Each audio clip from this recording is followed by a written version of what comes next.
David Roberts (1859), Chester, the 22nd of April 1928, Grantham, was the chief engineer and managing director of Richard Hornsby and Sons in the early 1900s. His invention, the Caterpillar track, was demonstrated to the Army in 1907. Chester. He grew up in Great Boughton in the east of Chester, the son of David Roberts and his wife Anne, being trained as a hydraulic engineer, starting work for Hydraulic Engineering Company Limited in 1873, staying with them for 15 years, living in England and overseas. He worked for Sir W. G. Armstrong Mitchell and Company Limited in Elswick, Newcastle upon Tyne from 1888, staying for 8 years. For 2.5 years he was manager of their Italian works at Pozzuoli, in the province of Naples. Grantham. He joined Hornsby's in 1895 as chief engineer, and works manager, having been knowledgeable of Hornsby's development of the compression ignition heavy oil engine and the worldwide engineering potential of it. He became general manager, then managing director in 1904 until 1918. Whilst at Hornsby's, their manufacturing area grew from 16 acres (6.5 hectares) to 80 acres (32 hectares).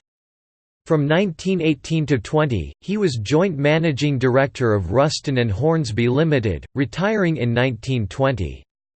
He was vice president of Grantham Liberal Club on London Road.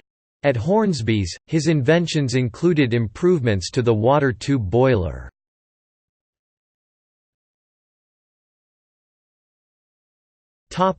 The Caterpillar tractor.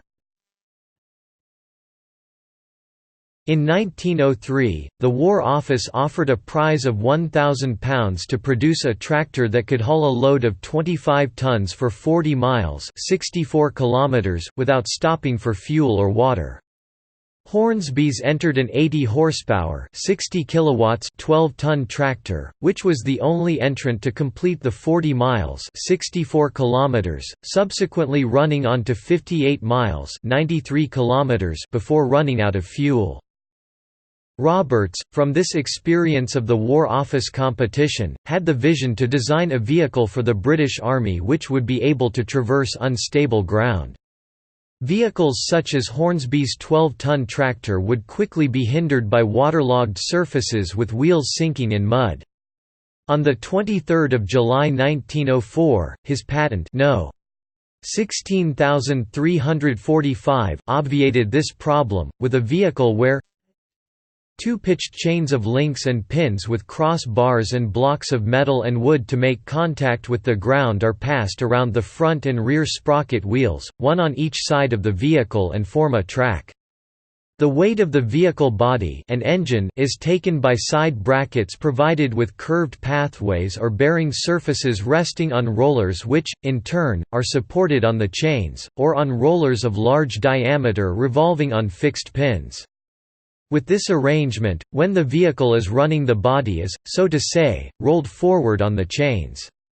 Steering may be accomplished by varying the speed of the driving sprocket wheels on either side of the vehicle.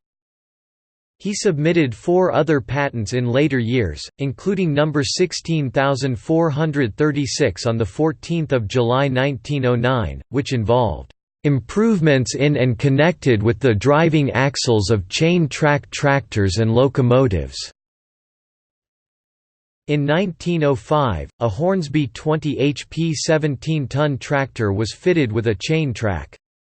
In July 1905 and February 1906, it was demonstrated at Grantham to representatives from the War Office. In August 1906, the 1903 competition-winning tractor was fitted with chain tracks.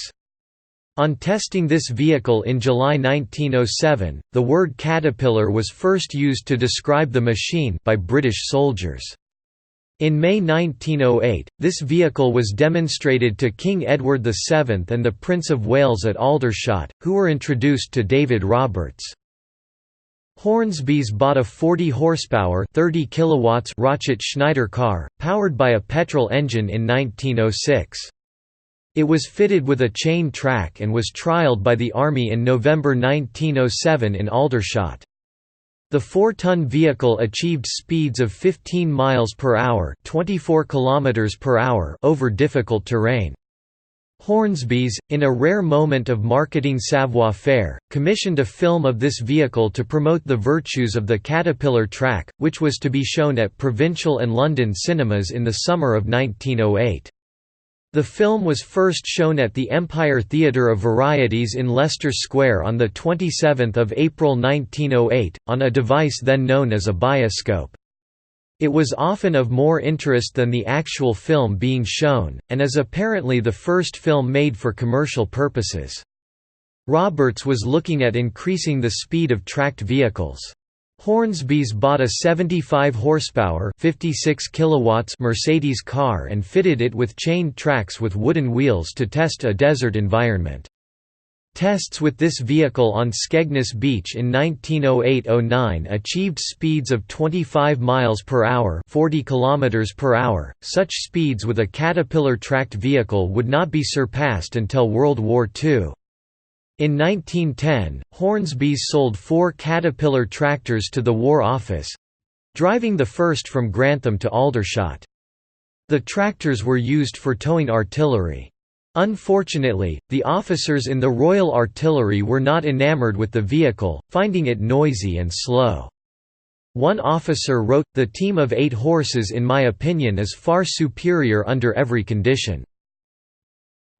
Hornsby's thought civilian applications of the Caterpillar track would be popular, but they only ended up selling one vehicle. Holt Manufacturing and C.L. Best Tractor Co., the originator was Daniel Best of the USA, recognized its potential and sold many tracked vehicles. Their vehicles were steered by a front wheel, unlike modern tanks.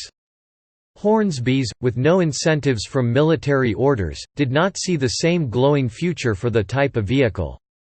They sold the patent to Holt, and only a year later, the British Army ordered 442 of Holt's Caterpillar tracked vehicles made under license by Ruston in Lincoln.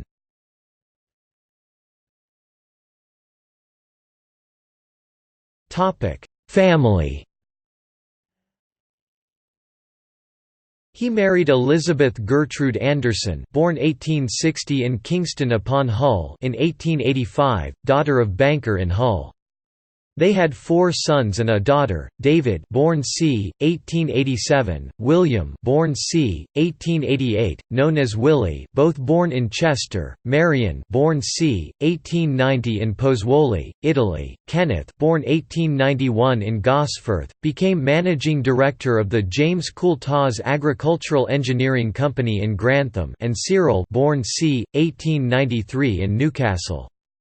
In Newcastle, they lived at Elswick. In Grantham, they lived at 64 London Road. He died on the 22nd of April 1928, aged 69, at his home, Beaconfield, on Beacon Lane in Grantham. The house is now the NHS Beaconfield Psychiatric Clinic. He was made a freeman of the city of Chester. He was buried in Grantham Cemetery on the 25th of April 1928.